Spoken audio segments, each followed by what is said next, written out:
touch on some of these truths as well as myths. And, just for starters, I'm going to start with this simple disclosure, right? We try to focus on these sessions being strictly educational.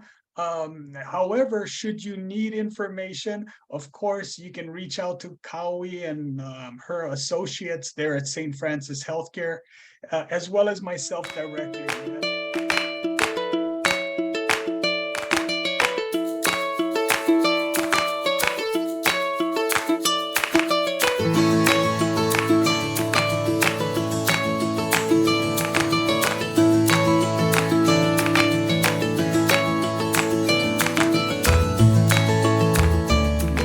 Just a little bit about me.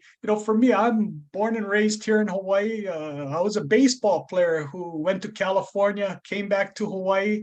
My family owned businesses here in Hawaii, successories of Hawaii. So I learned a lot about working with small business owners.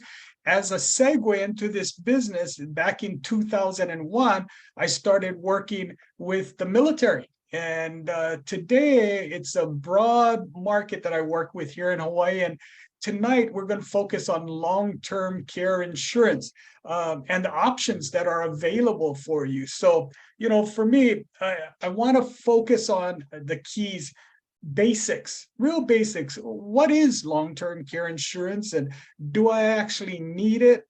What are the costs involved?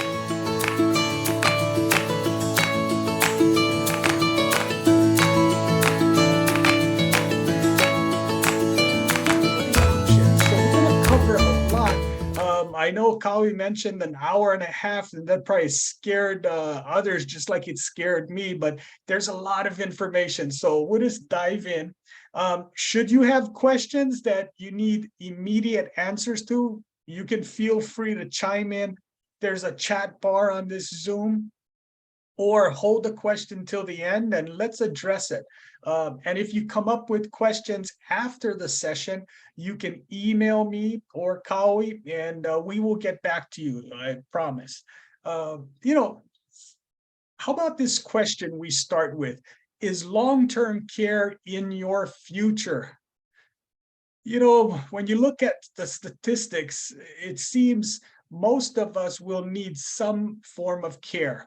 And that could mean a lot of different things, but on average, most people view long-term care as a nursing home, right? They think a nursing home, I don't want to be in a nursing home, but that's a myth, and we're going to talk about that. But take a look at this, right? Look at this guy, he's wanting to get out of there. Of course, we want care in our own homes. That's the message, right? So, for me, I'm going to dispel a lot of these myths and talk about it, but this is a statistic. This is a fact. Statistically, 70% of people over 65 will need some form of long-term care. And we're going to talk about the different levels of care, but most people will need it, 70%, some form of long-term care. So what is this thing, long-term care, right? When you look at it, it's the inability to carry out these self-care tasks. The way I remember it is, when I wake up in the morning, what do I do? What is the first things that you do? Think about that. One, you transfer out of bed. Transfer out of bed. That's an activity of daily living. From there, you head to the bathroom. Now, if you cannot do 2 of these 6 ADLs or activities of daily living, it will trigger the benefit of long-term care. Of course, you're going to need a healthcare provider, a professional like a medical doctor specifically, to say, yes, this person cannot do this. I get asked questions from a friend of mine, a contractor friend, said, Garrett, I don't believe in long-term care insurance. I said, why is that? She goes, my grandmother had long-term care insurance, but she never got any benefit from it. I said, tell me about that. Well, she had slight dementia where she could take care of herself, but boy, she'd forget things and she'd leave things here and there. And I said, well, as sad as it is, the fact is it's very specific. It's a contract that you have with an insurance company. And if they cannot do two of these six things, it triggers the benefit. The fact that your grandmother, unfortunately and sadly, had dementia doesn't necessarily qualify her for long-term care benefits. And, it's hard to tell her that, but that's the facts. I just didn't want her to kick that idea out the window just because of her grandmother's experience. The fact is, it can be such a powerful way to protect your estate, your portfolio that you've built all these years to build up, for whether it's for inheritance or just your choice. So we'll go through that. But when you look at it, what is long-term care? It's ongoing services, right? For people who are unable to care for themselves. Typically things, when you're younger, disability happens because of accidents. Not necessarily, people say that, but it's actually illness, right? Most disabilities is because of illnesses, not accidents. Prolonged illnesses, and of course, aging. We're all going to age someday, right? This need for care is created by two types of impairments when you think about it. One is physical, one is fitness, the other, like my friend's grandmother, dementia, cognitive, right? So when you categorize this, those are the two types of impairments. If you ask yourself, will I need long-term care? I just showed you 70% of us typically will need some form of it. Well, will I need it? Well, when you look at it, our society is just growing as far as elderly baby boomers, 76 million of us, right? Baby boomers, and I'm right on that cusp, right? But the fact is, as we all know, government programs are at risk. I still hear in my financial planning sessions where people tell me, Garrett, I don't think I'm going to get Social Security, and they're only 10 years away from collecting. So, that's the thought process when it comes to government services, right? They think, well, long-term care is so expensive. I don't know, right? I said, hey, you're right on that, but we need to talk about it, right? Let me ask you this question, right? So imagine, right now with the holidays and everyone's traveling, imagine you're about ready to jump on an airplane to go to New York City, let's say, right? And the pilot comes on board and tells you, hey, you know what? We got a 30% chance of making it, right? You're probably not going to jump on that plane, right? But the fact is, long-term care, 70% of us will need some form of care. So when you think of that statistics, whether it is long-term care insurance or something else needs to be there, some form of protection for yourself. So I want to go through some options that are available to you. So remember that statistic, because when you think about it, 70%, right, of those 65 and older will need it. Only 16% of Americans have financially prepared for a possible long-term care need. 16%. So people understand the need, they just haven't come around, right, to do anything about it. And we'll talk a little bit about that, but let me ask you a question, right? If you were faced with a long-term care need tomorrow, would you be financially and emotionally prepared to handle it? That's an inside question, of course, right? And you need to sit with your advisors, talk to your family. We're going to discuss strategies and checklists, things like that. But this is an important question, a serious one that you need to ask yourself, right? Are you ready for this, right? Because a lot of people dismiss it. But here's the paradox to it all, right? It's often said that long-term care insurance, those who can afford it, don't need it because they can self-insure, right? Supposedly. And those who actually do need it can't afford it. There is some truth to this, but there's a large group, a large swath of people in the US that between these two extremes can really benefit. So I encourage people, look at all the options, understand what it is, and let's be real clear. Long-term care insurance is not right for everyone for multiple reasons. It may be an excellent choice for some, but it's not right for everyone. So we're going to talk about that as well. When you think about this, logically, you ask yourself, if most people need long-term care, why are they still in denial, right? Why are they saying, no, I don't need it, right? Here's some of why experts say anyway. Behavioral bias, right? This thought that why worry? It will never happen to me, right? That sense of optimism that we have. I'm not sure if it's worldwide, but Americans, we're pretty optimistic people, right? So that's one reason, this optimism biased, right?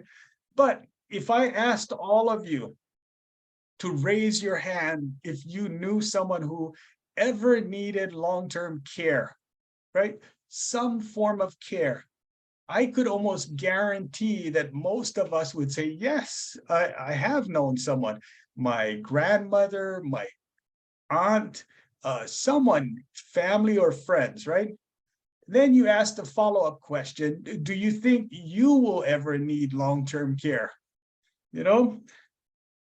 Well, let me ask, think about this, your own personal experience, right? Who was the patient? For me, I had a grandmother who needed care, right? Who was the caregiver? Well, her daughter. Son, today I have friends who are in that same situation. You know what they do? They get together once a month and they sit around the table and they say, okay, you're going to take mom or dad or whoever it is, Tuesday, Thursday, Saturday. They split it up. The ohana, the family takes care of people, right? So what is your experience, right? When you think of it, how did that impact your family, health-wise, financially, right? Who paid for this? I hear friends, they chip in, right, to try to meet the expense. So of course it impacts finances, right? But you need to go through this methodical process to ask yourself, because it's real, right? And then you say, like, who will care for me? Like, who will take care of you, right? A lot of people here in Hawaii especially rely on ohana, the family, right? But you got to ask yourself now, do my kids or whoever this family member may be, a niece, a nephew, whatever, grandson, granddaughter, do they work? Do they have family of their own? I saw that when I was growing up on Maui. That's just the network. They take care of each other, right? But you got to ask yourself these things and ask, do you want your children or your spouse to have to bathe you or assist you with toileting? I mean, hey, you got to do what you have to do, but if you had a choice, maybe they can be the quarterback of it all, right? Kind of coordinating with experts and bring in experts periodically. It doesn't have to be every day for 8 hours. It may need to be because of the situation, but it could be as infrequent as once a week, to get some help. So it varies a lot, But here's Catherine, the minister of nursing homes, right? Telling this elderly lady, well, it looks like it's time we need to put you in a home, right? And then she says, where do your children live, right? Because that's the first choice, because many people don't have options. When you think about it, it's funny, but it's not, right? But that's the reality. That's the reality. But today, I must say, many of my clients come to me and tell me, Garrett, I don't like this situation. I don't want to be a burden to my kids. And I see that happening more and more. And it's just a personal choice, that dignity aspect, right? So I'm pleased to see that, but it's up to everyone has their own choice to make, right? And what you're capable of doing financially and what the family situation is. So everyone's situation is unique and different, and that's how we approach it, but when you look at it, because it involves such intimate aspects of our life, right? Personal hygiene to going to the bathroom, all these personal things. So, after a while, I think they just accept it as the way it is. But you have choices, right? And I always start with my clients when they ask me, I say, hey, when they say, hey, you know what, my kids will take care of me. First thing I ask is, have you discussed it with your family? Do they know that they are your plan, right? That's the first thing. But apparently this is a universal thing, right? It's a universal plan, so to speak, right? But there are options, right? Because there's consequences, right? And it takes a toll on everyone, not just the patient, not just the person needing care, but the caregiver. I saw statistics that blew me away, where the caregivers oftentimes do not last as long as the patient, the one getting the care, right? So again, I like to tell my clients, think about this. Think less about the probability of this and think more about the problem, right? Don't think about, well, I may be the 30% that never need. Think about the problem. If this goes down, what would happen, right? That's what we want to avoid, right? Because there are consequences with every choice that we make, right? And some would say, well, by having my kids take care of me, it'll bring us closer together. That's not what bears out. That's not what it seems to happen. It actually tears people apart, because there's resentment and there's so much work involved, and time away from their own families, a lot of things, right? So I want to make sure and give people options, and some of it is provided by the government. So there are options you need to just take advantage of, right? So of course, this is a question, right? Would you prefer your children or a professional, right? To manage your care or provide it? You want your children to actually have to clean up, or actually be the quarterback, is how I put it, coordinating, that type of thing, right? And I think most of us would prefer they be the quarterback, just the person coordinating. So what can you do, right? Well, as all planning, it starts with setting up who will do it, what options I have, what does it cost. So planning helps, right? So we'll go through some of this, right? And when you look at it, two kinds of circumstances, right, that could change life dramatically. One, we have no control over. Life throws us curveballs, right? And as I talk to Kupuna, older people, I learn so much because they have lived life, a rich life that I learn from, right? So I learned that life is unpredictable, number one. The other is pretty predictable. If we still breathe and we are around, we're going to get older, right? And there's effects that take place, right? So two things, one unexpected and one is just going to happen naturally. But this gentleman here, a lot of us recognize him. He's a famous baseball coach from the University of Hawaii, Les Murakami, right? The stadium is named after him. Well, for me, he was godlike in the baseball world, right? When I was in high school at St. Louis, and then when I went to California to play baseball, this guy was on top of the world in the baseball world, essentially college baseball. And then I saw him at the Plaza Club downtown Honolulu, maybe about 5 to 7 years ago, some ballpark. And I sat with him and his wife, and basically found out he had a major stroke, and they found out what I do as a financial advisor, and they said, hey, I asked about long-term care, and she immediately told me, Garrett, the best thing we did was I bought a lifetime policy. And that was so smart, because today it's hard to find any company willing to write lifetime benefits.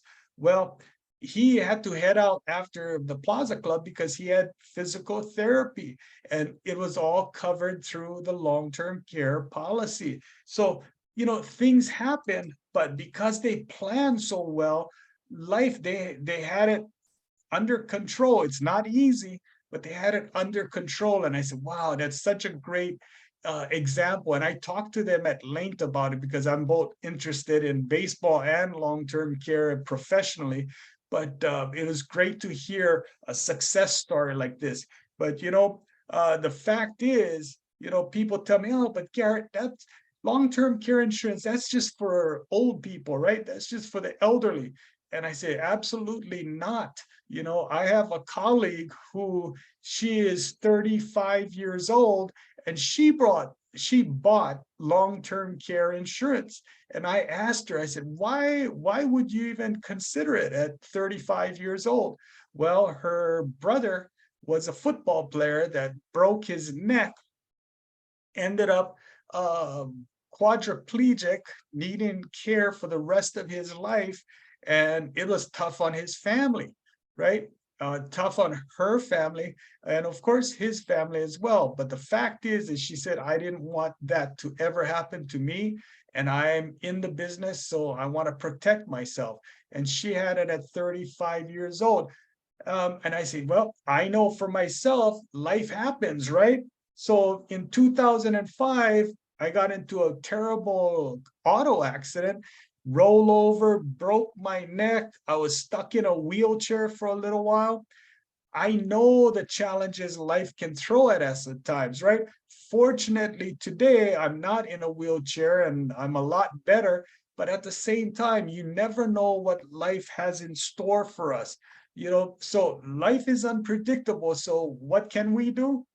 Simply prepare as best we can, right? We cannot do everything. We have to do what we're able to do. That's all we can do, right? But you have a choice, right? You can be proactive, or you can wait till something happens, right? So I asked that question, which would you prefer, right? And some people, just because they don't have the means, or they think it's too much work, or whatever the procrastination excuse is, it's just, I'm just going to put it off, right? So this is a choice, and it's a question. But when you get down to it, if people are better educated, they're going to make good decisions for them and their family. So I start with that education piece, right? And number one, a fact, we talked about those ADLs, right? Remember the activities of daily living? If you cannot do 2 of the 6, that triggers the long-term care benefit. That's number one. That's a fact. A myth, they come to me and say, hey, Garrett, but Medicare is going to pay for this.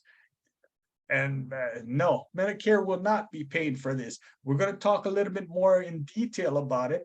But they say, well, how about Medicaid? Well, that's a depends, right? That's a maybe. So there's myths and facts that go along with this. And, another one is, chronic care, right?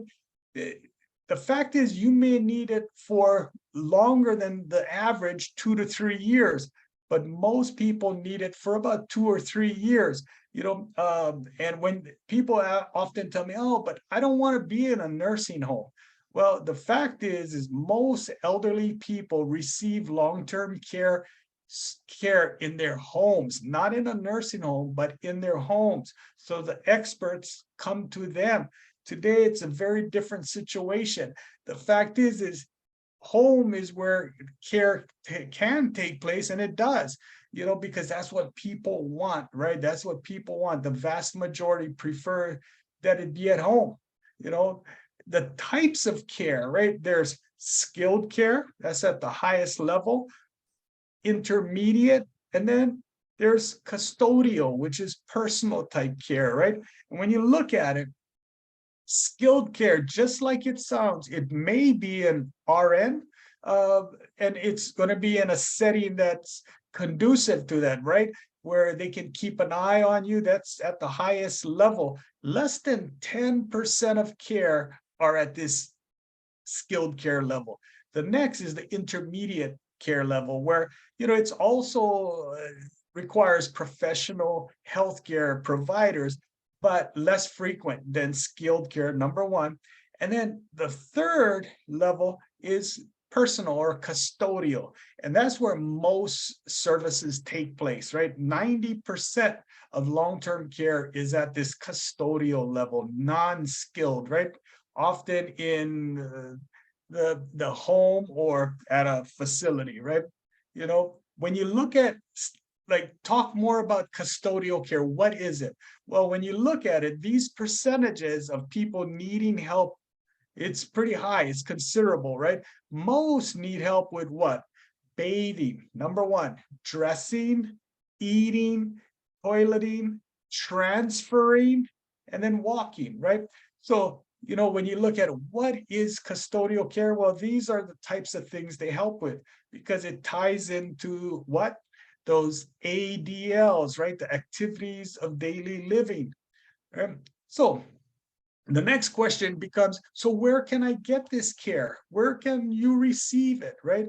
The first place for most of us is in your own home. That's what most people want. And in today's world, that's very doable. You can get taken care of in your own home. You don't even have to leave. That's number one. Other place may be an assisted living facility, right? Adult daycare, you hear a lot of those today, right? That they go for the day, where if they're living at home in a Ohana type home where they have a separate entrance or part of the home, the daughter or son can drop them off at an adult care and pick them up in the afternoon, just like going to school almost, right? And then finally, the nursing home, right? That's when you need more specific care and at a higher level, skilled care level, right? So if you need help someday, what's your greatest concern, right? When you think about it, you got to ask yourself this. Everyone's different. So if you need help someday, what's your greatest concern, right? Some people say, well, it's ensuring you won't have to rely on your family, right? Or staying in your home as long as possible. That's important to me. Or, hey, I want to preserve my assets. I've worked all my life.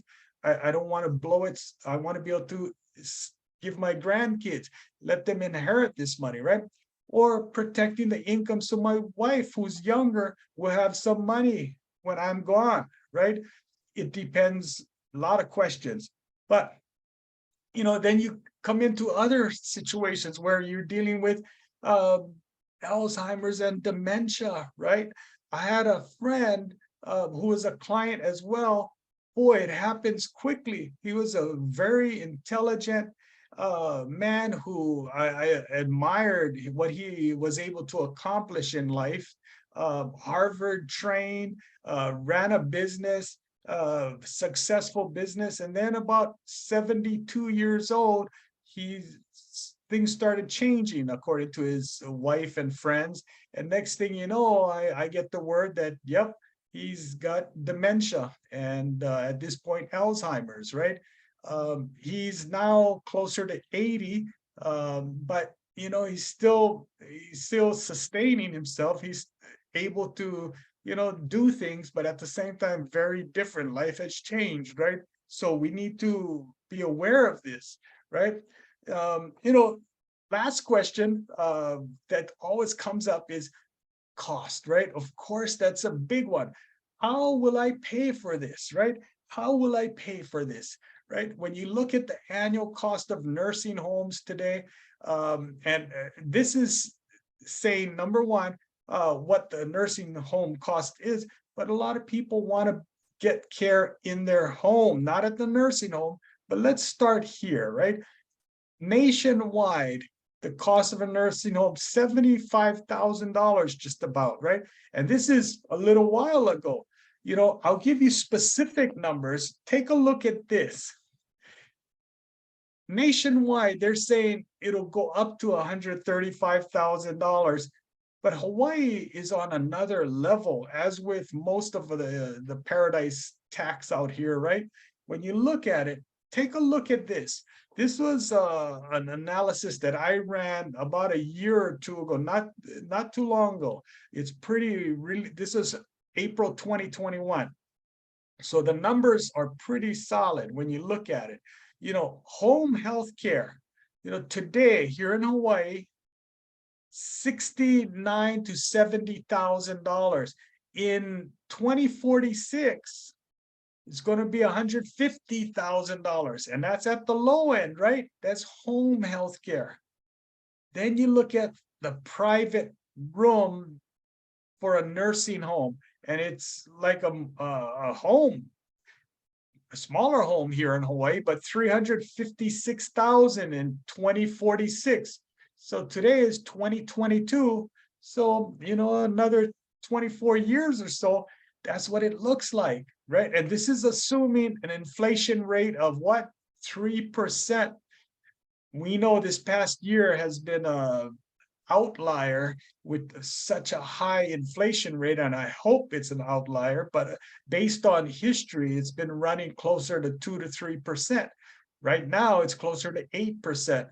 But I'm running this at 3%. So when you look at these numbers, it's not overly inflated, right? The point is you can see where we're at today versus the future. If you're younger, if you're 40 years old, these are the numbers you need to look at. If you're 70 years old, well, you need to look at today, the current year, right? So at least it gives you some sense of what we're talking about, right? And why is this cost of care increasing at such a rapid clip, right? When you look at it, it's because of our population, right?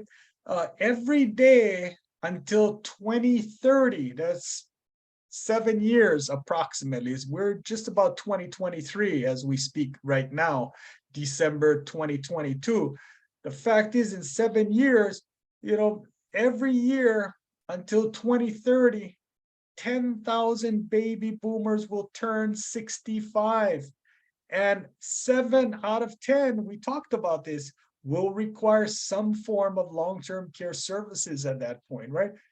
The fact is there's a lot of companies who entered the long-term care insurance market.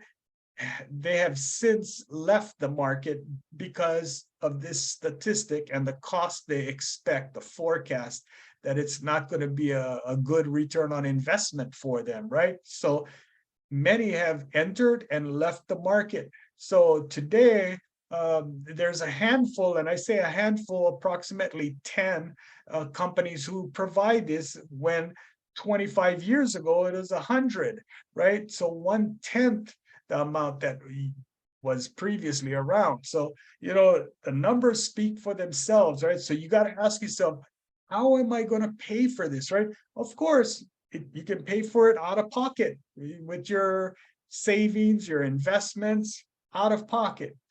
The other, you can rely on the government programs such as Medicare or Medicaid. There's some qualifications we're going to talk about. You can purchase long-term care insurance, of course. The fact is paying for long-term care out of pocket. Why would you want to do that? Why wouldn't you want to do that, right? Well, first of all, paying for care requires some reallocation of income. Let's say you have your investment portfolio in the S&P 500. Right now, because of sequence of returns risk, it's not a good time to pull money out of the market, right? The market's tanked. But if you require it, you got to pull it out. So it's not the best use of your funds right now. But the fact is if that's all you have, that's what you have to do. So it can cause a depletion of that monies, right? You have to sell when it's not a good time. It may trigger income taxes, depends on what it's in, right?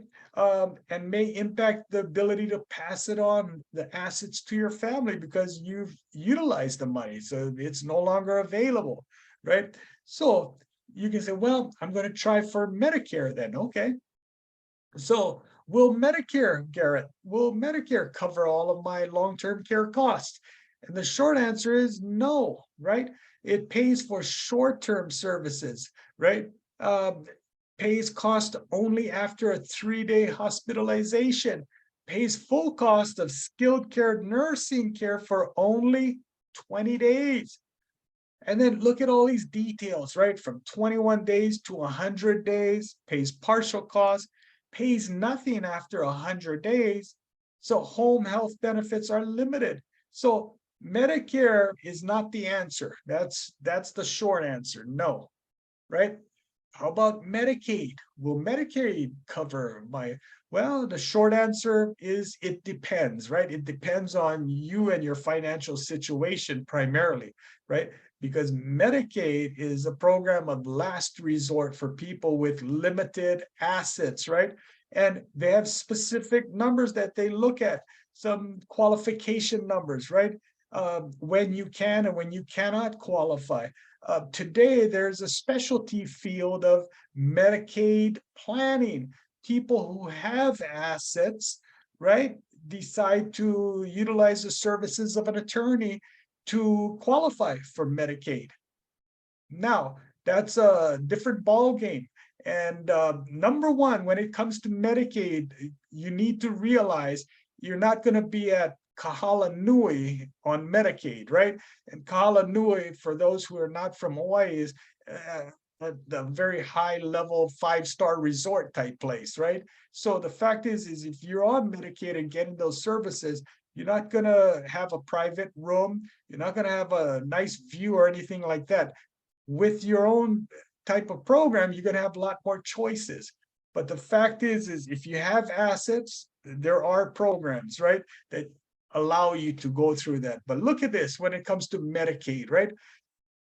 Showing up at the Medicaid, sorry, come back when you've spent down most of your assets, right?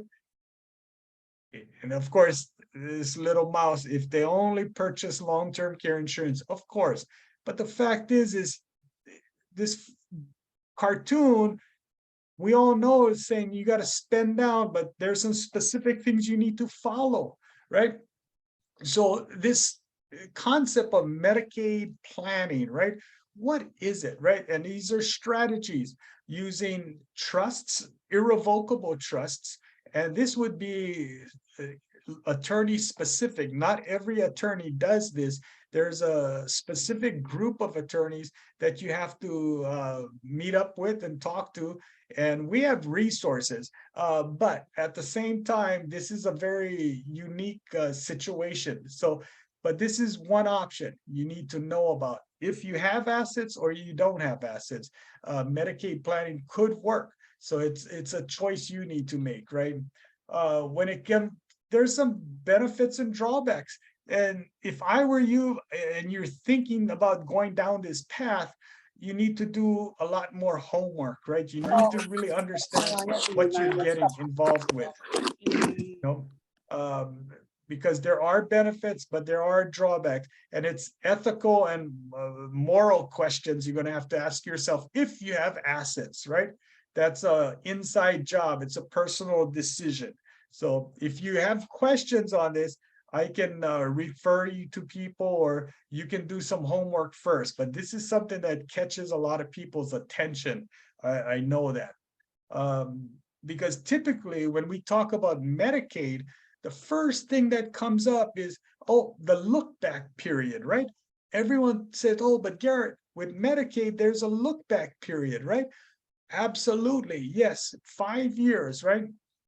So the government essentially is going to look back 5 years, but there's examples on how, how it can work, as far as transferring a home to, in this case, let's say a lady had a home that she transferred the home as an asset to her son, and the asset was worth, let's say, $400,000 home, right? And they look at this average cost of the nursing home being $8,000, right? And when they run the numbers, it's 40 months or something like that, right? So the fact is you're not going to qualify for Medicaid for some time. So this requires some planning, because you're ineligible, right, for months and years. So the fact is this look back period really needs to be addressed. And everyone's situation is different, right? So you need to look at this if this is something you're considering, right? And I would say work with experts in this area. And they're typically attorneys who specialize in Medicaid planning. But when it comes to long-term care insurance, that's another option, but it's pretty straightforward. But what is it based on? It's based on your good health. Yes, you need to be able to pay for it, but if you don't have good health, it doesn't matter how much money you have, you're not going to qualify for long-term care insurance. You have to be insurable, essentially. So why is that so important? Because it pays benefits when you need it, immediate, right? Whether you needed it tomorrow or 5 years or 10 or 20 or 30 years from now, it's going to be there for you, right? The biggest objection I get to long-term care insurance from potential clients who reach out to me is, Garrett, what if I never need long-term care insurance and I've paid all these years, I've paid the premium, but I never used it. I died now and wasted all this money. I get it. Of course, we just told you 70% of people 65 plus will need long-term care, 70%. But let's say you're that 30%, right? I get it. So today there are options where the companies have come up with programs, that hybrid type programs, where it involves life insurance with riders. And a rider, you've heard of the term rider. I associate a rider just as a contract that's kind of attached to an original agreement, right? So it's riding along, essentially. It's an attachment to. So a rider, or it could be a unique hybrid annuity where it leverages itself. So someone puts in, as an example, let's say they put in $100,000 in one-time pay, one-time annuity, immediate, but it leverages itself 3 times, let's say. And it all depends on your age with those annuities. As far as life insurance, of course, again, it comes down to your good health.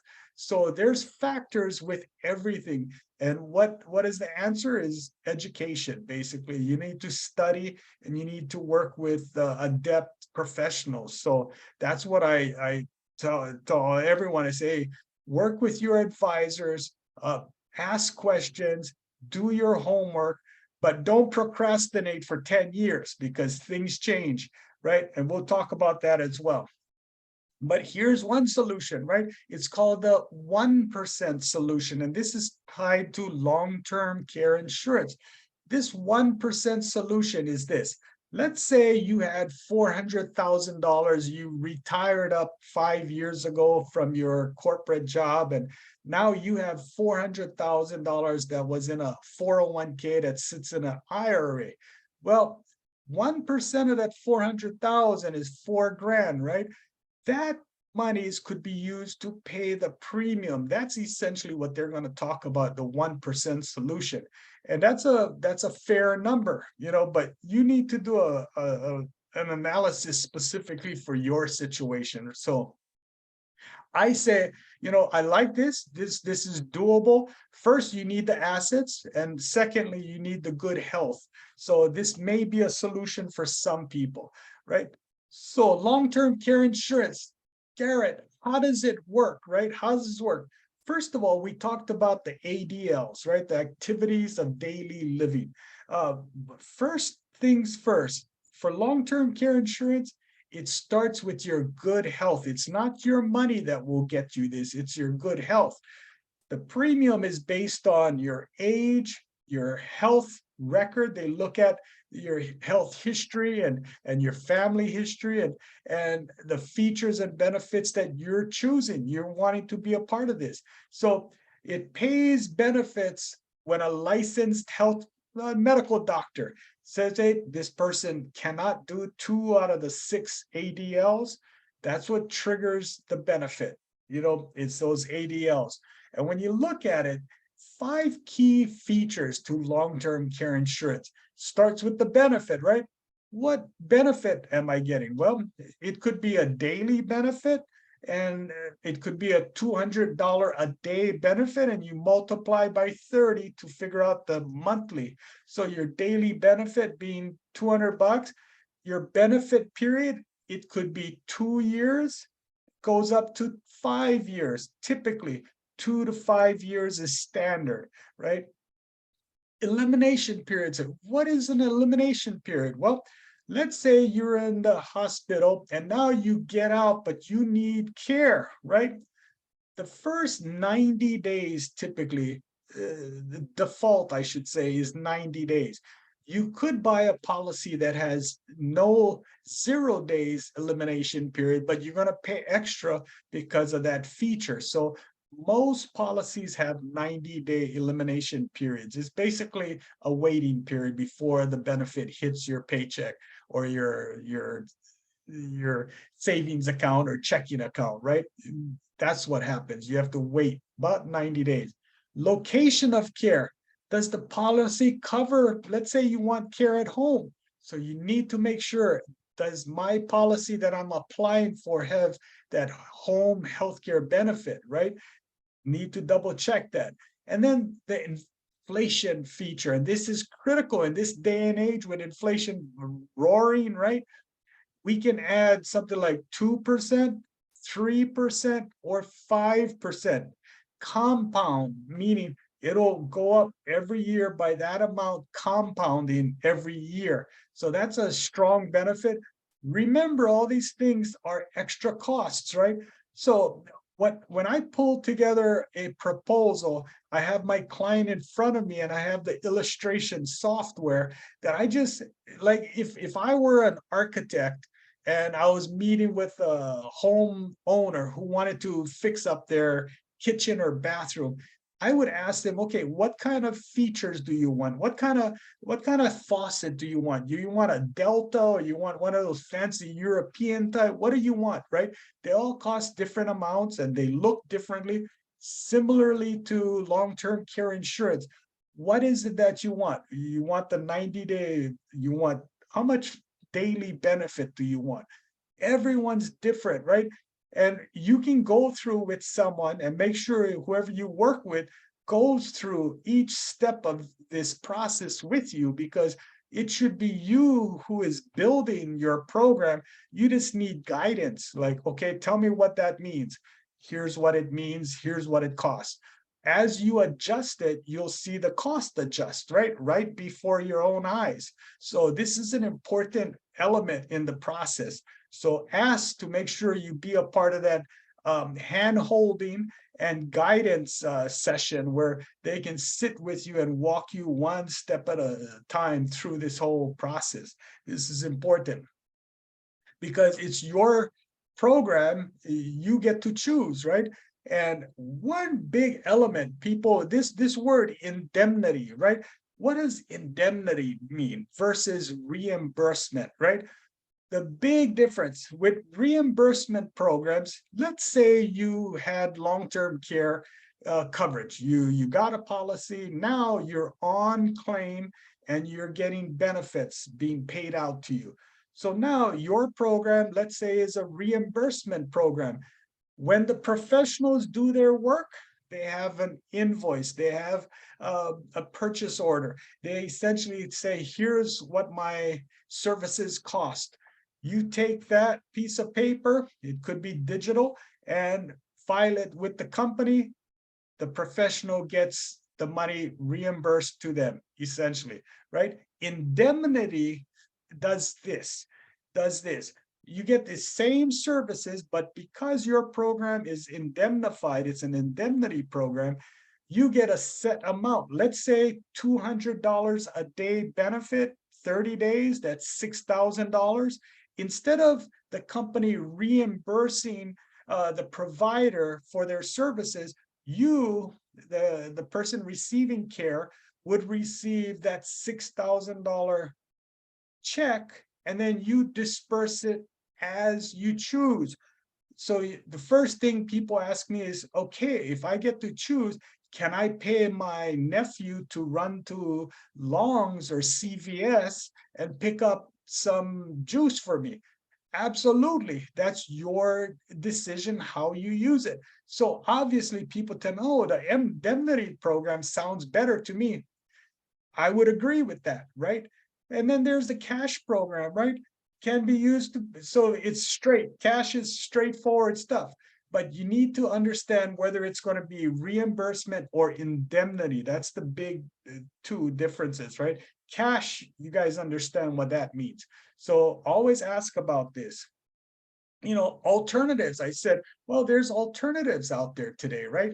Combining life insurance or annuities with long-term care. So the fact is you're going to get underwritten for life insurance or an annuity. And underwritten means you get blood and urine, basically a pyramid exam, right? To see if you qualify. If you qualify, the nice thing with these programs is you're going to benefit no matter what, because we're all going to die someday. So the day you die, your beneficiaries will get life insurance if you don't use the long-term care. Now, the reason you're getting this primary reason is for long-term care. But the fact is you have some beneficiaries that could benefit. So you say, well, I'm going to get this hybrid program that ties in life insurance with long-term care. And the reason being is I need long-term care, but if I'm one of the 30% who does not need long-term care, then at least my beneficiaries can get the life insurance.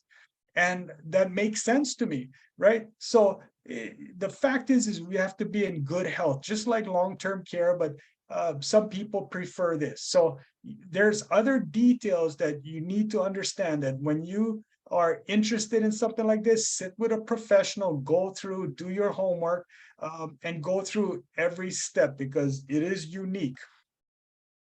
And some people say, hey, should I just invest my money? Let's say I'm 40 years old. Should I invest my money from now till the day I'm 80 years old and use that money instead of trying to buy a policy, right? Insurance to leverage this. And they've done the analysis, right? When you look at it, let's say as an example, you put aside 250 bucks, approximately 3,000 a year, right? Let's say you invest it, and this is at 5% because you want to make sure you get your return. So you're not taking big risks. You're doing something pretty conservative, 5%, something moderate. And now after tax return, 20 years later, you have $105,000. Pretty good, right? Pretty good. Well, look at the long-term care, right? 3,000, that $250 a month, you pay that every year. And at the same 20 years, you're buying a 3-year long-term care policy with $150 a day benefit, right? So when you look at it, with a 5% compound inflation protection, since I went through this, you guys should be able to understand the fact is $150 a day is your benefit, but it's growing every year for the next 20 years. It's compound interest growth at 5%. So the fact is 20 years later, you got $435,000 contractually, right? This investment is not a contract, it's investment. That's hopeful that you're going to get the 5%. This is guaranteed, right? It's a contract that you have, right? So when you look at it, when you ask yourself, I wonder, you can rest assured with insurance, the whole concept is leverage, right? You have to qualify for it, but if you can, you have the investments separate, right? But it's a choice. You have to look at what works for you. So why people buy this? Why do people buy long-term care insurance in the first place, right? we talked about many of the reasons, but the big one that always sticks out with me, because I've heard, especially local ladies tell me, right? The ladies tell me there's Kapuna, and I have one recently, and I love her the way she said, you know, Garrett, I don't want to be a burden. I've seen others do that to their family, and I love my family so much. I don't want them to feel like I'm a burden. I think they would love to care for her, but at the same time, that gives her options as well, right? But that dignity part, right? That's a big reason. But there's other reasons, of course, but that's the big one, right? You know, for a lot of people.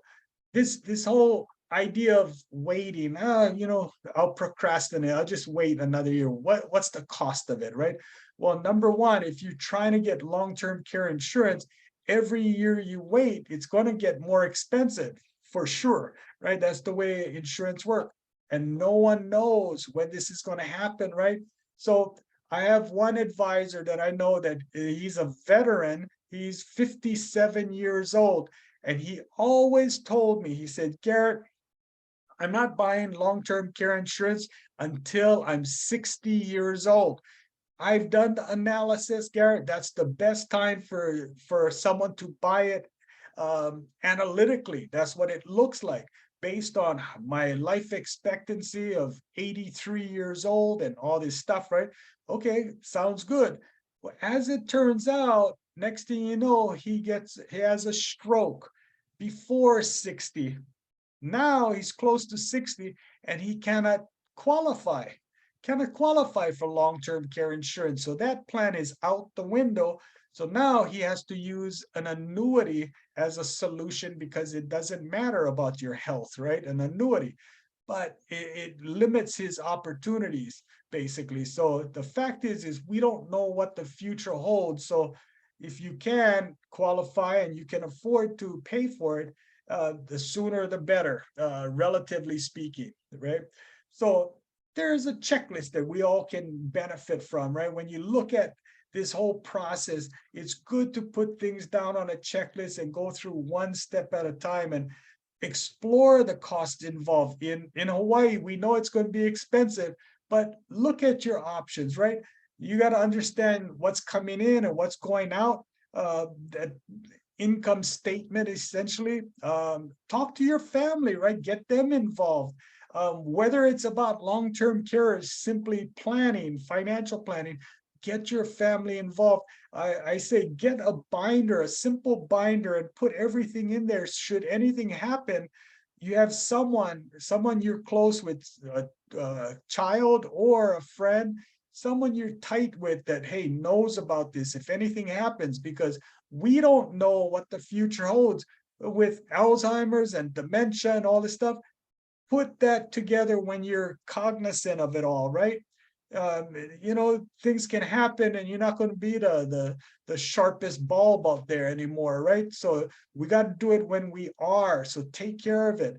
Put it in a binder. Tell people about it, your kids or someone close to you, right? So you got to look at the options and ask yourself now, is this thing long-term care insurance? Is this right for me? You know, because you got to ask that question. It's an inside job, like I said, because it's really dependent on your unique situation. And I tell people it's not for everyone. You should not consider long-term care insurance if you cannot afford it. Number one, the premiums I'm talking about.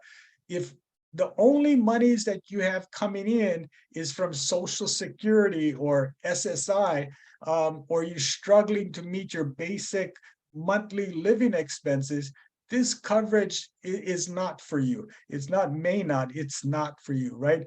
Do not let anyone sell you long-term care insurance if this is the situation, right? If you don't have assets to protect or simply want to give yourself options for care and you can afford it, then without a doubt, it's a good thing. But it all depends on you. So you know your situation best. And if you need help, talk to somebody you trust, right? I always bring in this piece of estate planning because I go back to the concept of life is unpredictable, right? We don't know what the future holds.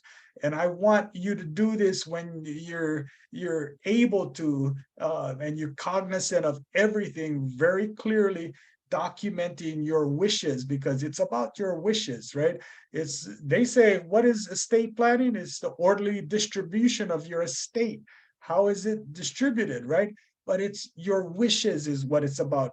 What you want to happen happens, right? And estate planning is more than just taxes and inheritance. A lot of people think, oh, it's for the rich, or it's once I die. It's about living. Like that friend of mine, the client who dementia, right? Business owner, attorney. Fortunately, he had a trust in place with power of attorney and all that stuff in place. So this is crucial. St. Francis has a session, St. Francis Healthcare Systems, the same program has a specific session that you guys can benefit from on called medical decision making, power of attorneys, trusts, and wills. Look that up. It just took place recently, but it's going to happen again. This is an important element to this whole process of planning, because the bottom line is 60% of us Americans have no will. I'm not even talking about a trust. I'm talking about just a simple will. So those on this webinar tonight via Zoom, you all are going to be all taken care of, because you have been given the word. This is very important, right? It's going to make your life a lot easier, not necessarily your life. I should say your family, your beneficiaries are really going to benefit. But even if you're alive and a power of attorney is needed, it's so much better to do it now than wait when you're incapacitated, right? Do it now. That's the message. And if it is suitable for you, it is suitable, begin planning, while you're healthy. Don't wait till you're not healthy, right? It's going to be too late. So while you're healthy enough, take advantage of all your options. Look at them all. What does it cost? What does it do? What's best for me? That's something you can decide with your family, people you trust. You can relieve your family of these burdens, right? Do it when you can. Look at this. Look at George and Martha, right? Sitting on the porch, right? And George looking over at Martha. Boy, she's beautiful, right? In the moonlight, your teeth just like pearls, sweetheart. Who's Pearl? And what were you doing in the moonlight with her, right?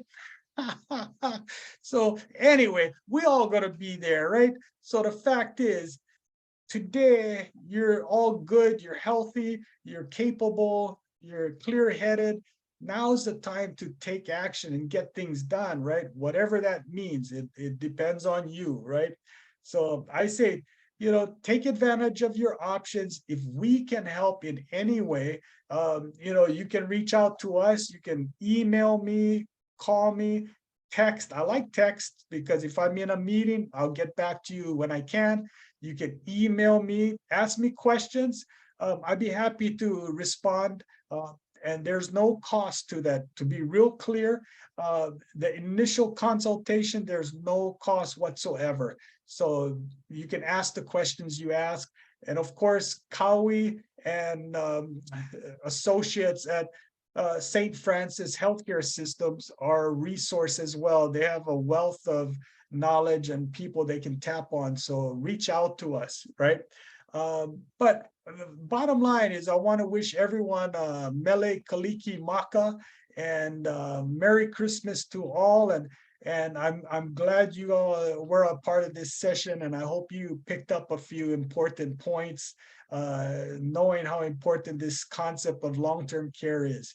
So I wish everyone well. Should you have any questions, I'm available. But Kawi, I send it back to you.